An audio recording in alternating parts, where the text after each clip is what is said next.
उदारता। आज आश्रम पर बाहर से एक दंपत्ति आए थे। उनके साथ उनका एक नौकर भी था। वे काफी सुविधा संपन्न जान पड़ते थे। महाराज श्री को भेंट करने के लिए वे फलों के टोकरे, मिठाइयों के डिब्बे, ठंडे गर्म कपड़े और न जाने क्या क्या साथ लाए थे। इतना सामान लाते मैंने पहले कभी किसी को नहीं देखा था। एक डिब्बे में कुछ विशेष अच्छी मिठाई दिखाई दे रही थी। मैंने सोचा कि यह डिब्बा महाराज श्री के लिए रख लेंगे, साथ में अपने को भी अच्छी मिठाई चखने को मिल जाएगी।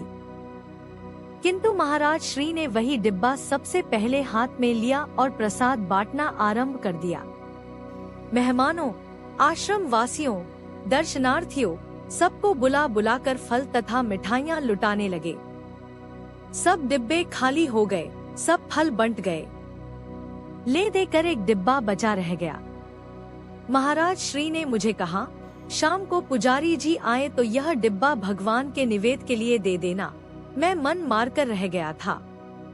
महाराज श्री तथा मेरे लिए मिठाई का एक टुकड़ा तक नहीं बचा था। इस एक ही उदाहरण से महाराज श्री की चित्त स्थिति के कितने ही लक्षण प्रकट हो जाते हैं। वह मन के अत्यंत उदार थे। दूसरों को खिलाकर उन्हें सुख मिलता था, तभी तो सारा प्रसाद बांट दिया गया। अपने लिए मिठाई का एक टुकड़ा भी नहीं रखा।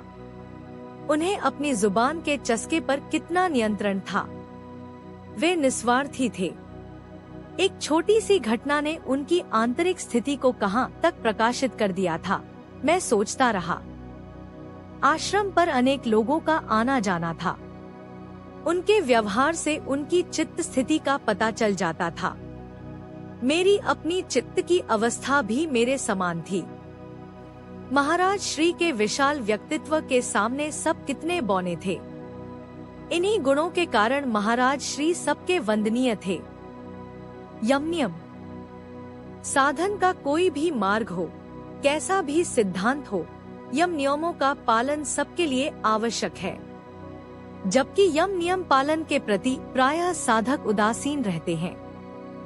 किंतु महाराज श्री को इनका पालन करने के लिए किसी प्रकार के विशेष प्रयत्न की आवश्यकता नहीं थी, क्योंकि स्वाभाविक ही उन्हें यह अवस्था प्राप्त थी। कितना भी बड़ा प्रलोभन हो, किंतु उनका मन प्रभावित होते कभी नहीं देखा गया था। निर्धन के प्रति प्रेम।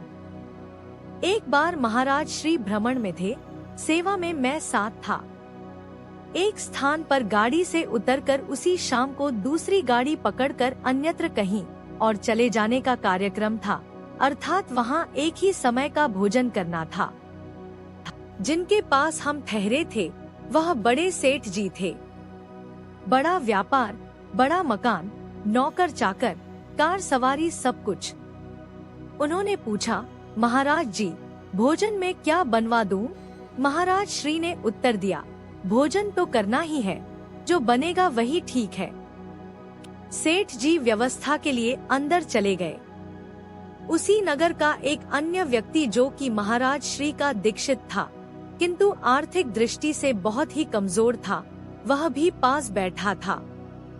उसने कहा, इच्छा तो हमारी भी बहुत होती है कि हमारे यहाँ भी आप पधार कर हमारे घर को पवित्र करें, किंतु अभी तक तो ऐसा प्रतीत होता है कि यह सौभाग्य हमारे भाग्य में नहीं है।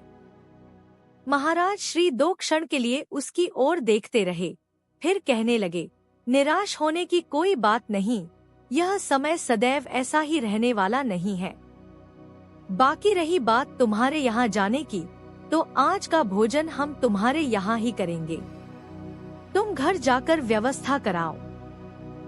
सेठ जी को बुलाया और कहा, अंदर जाकर हमारे लिए भोजन के लिए मना कर दो, आज हम भोजन इनके यहाँ ही करेंगे। सेठ सुनकर हैरान रह गया। इनके यहाँ भोजन? क्योंकि सेठ जी उसकी निर्धनता से भली भांति अवगत थे। उस व्यक्ति का भी महाराज श्री की बात सुनकर मुंह खुले का खुला रह गया। निवेदन किया, यह तो मेरा बड़ा सौभाग्य है, आपने मेरे घर पधारने की बात कही, किंतु मैं संभवतः आपकी यथा योग्य सेवा नहीं कर पाऊंगा। महाराज श्री ने कहा, यदि तुम्हारे पास धन नहीं है तो भावना, श्रद्धा तथा प्रेम का धन तो है। तुम जैसी भी सेवा करोगे हमें स्वीकार है। तुम घर जाकर व्यवस्था संभालो। वह व्यक्ति घर चला गया। सेठ जी बोले, महाराज श्री, मैं उसकी आर्थिक स्थिति से भली प्रकार परिचित हूँ।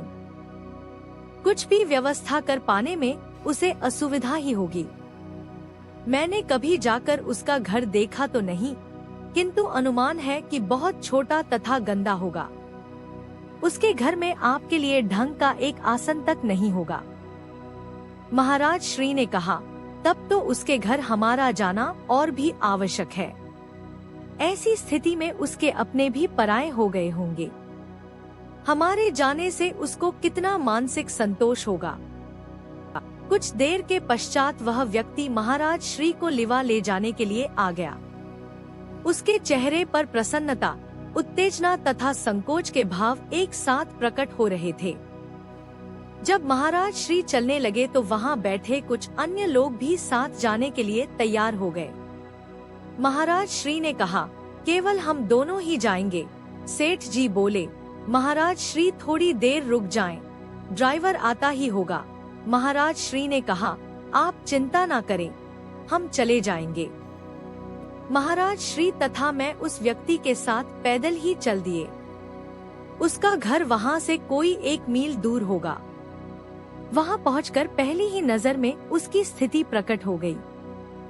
खरपन, खपरेल की टूटी छत, बिना पलस्तर की दीवारें, एक ही कमरे में घर की सारी व्यवस्था, ना कोई सामान ना फर्नीचर, टूटे फूटे 2-5 बर्तन, नहाए धोए साफ सुथरे बच्चे, किंतु कपड़ों के नाम पर चिथड़े, फटी पुरानी साड़ी में किसी तरह अपने शील को संभालती हुई पत्नी।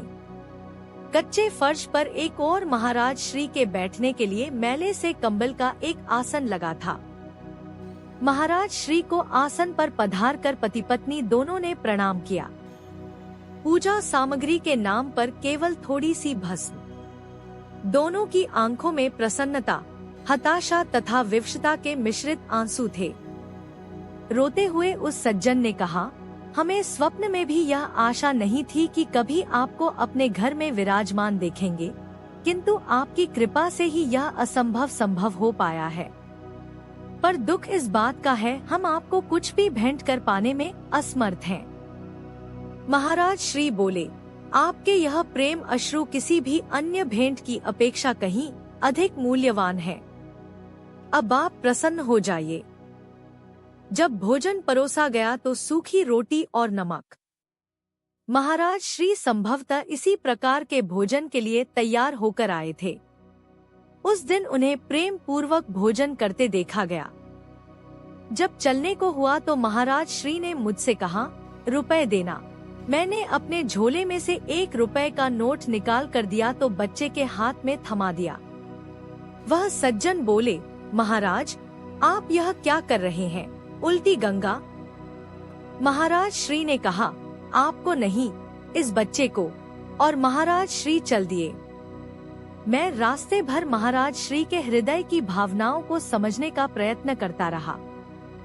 लौटकर जब महाराज श्री अकेले हुए तो मैंने बात छेड़ी, आज नमक के साथ रोटी कैसे लगी।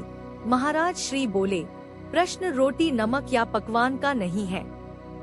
वह निर्धन अवश्य है, किंतु प्रेम का धनी है। किसी धनिक में यदि प्रेम होता भी है तो उसके धन के अभिमान का मिश्रण भी रहता है, इसलिए उसका प्रेम दूषित हो जाता है।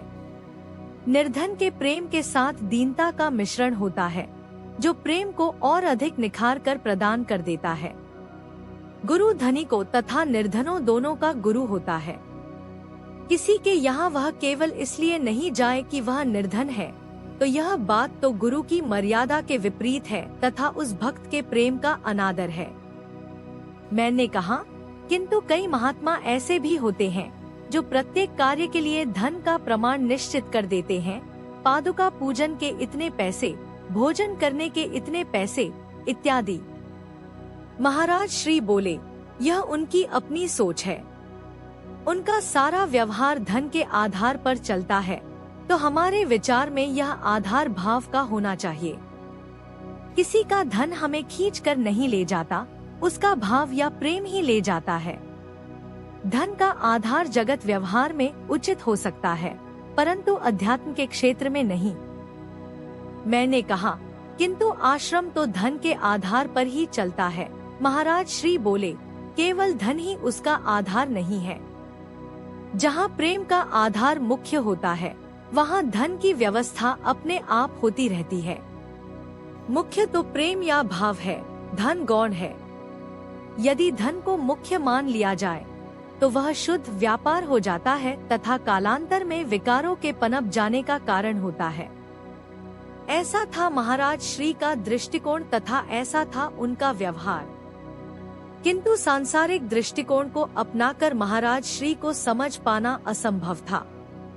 यह तो स्पष्ट ही है कि यह विचार व्यवहार उनकी चित्त स्थिति की स्वाभाविक का प्रकटीकरण है, जबकि संयम करने में प्रयत्न करना पड़ता है, जिसमें चित्त की वास्तविक अवस्था व्यक्त नहीं हो पाती।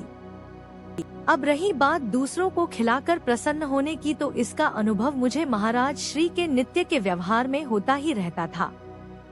वे अपने पूर्वा आश्रम की घटना सुना हुए कहते थे, तब मैं दिल्ली में रहता था।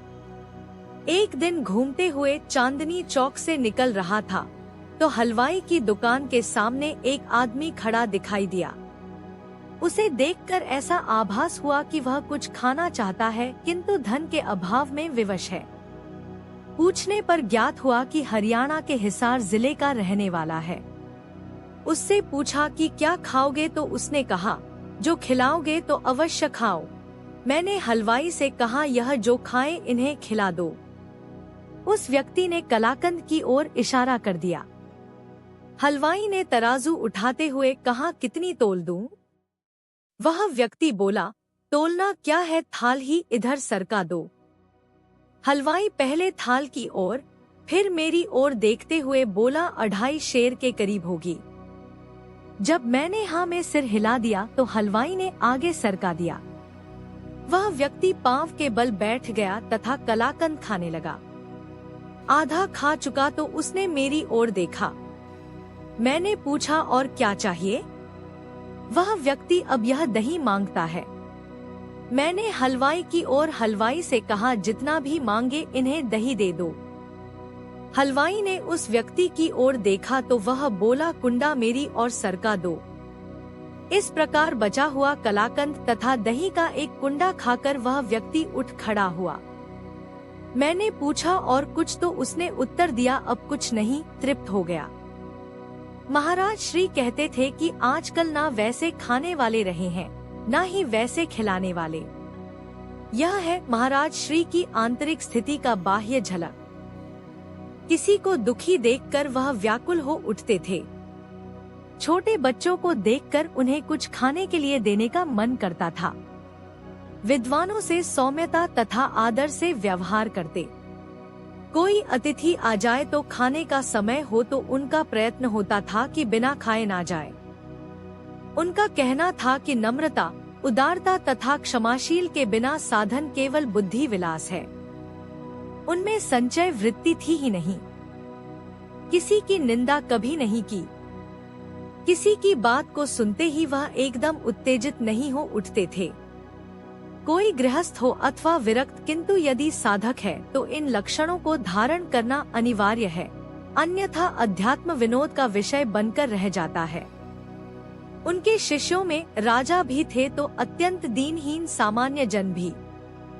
लौकिक दृष्टि से बड़े लोगों के सामने घर में स्थान अत्यधिक उपलब्ध होने से यह समस्या होती थी कि महाराज श्री को कहाँ बिठाए, तो सामान्य जन स्थान के अभाव में यह सोचने लगता कि महाराज श्री को कहाँ बिठाए, किंतु जो हो महाराज श्री स्वयं सामान्य जनों के घर में अधिक सहज अनुभव करते थे।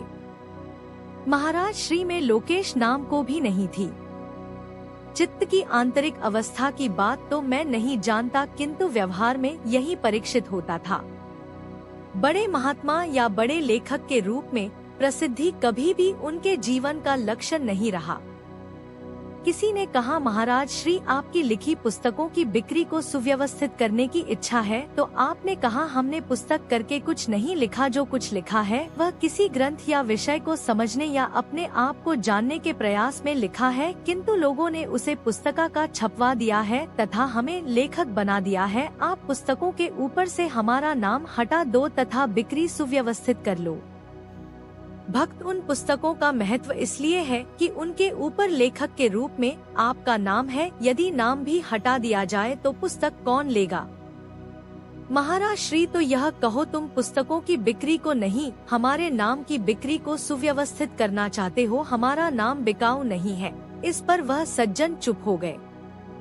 यह सब बतला का भाव यह है कि यदि महाराज श्री का बाह्य व्यवहार इतना शुद्ध, मधुर तथा कोमल था तो उनकी आंतरिक स्थिति की सहज ही कल्पना की जा सकती है। आंतरिक पवित्रता अपवित्र बाह्य क्रियाओं पर अपना रंग बिखरती है। यदि कोई अंदर के भावों को दबाकर बाहर दम करे तो वह अधिक देर तक नहीं चल सकता तथा कहीं न कहीं अंत भाव व्यक्त हो ही जाता है।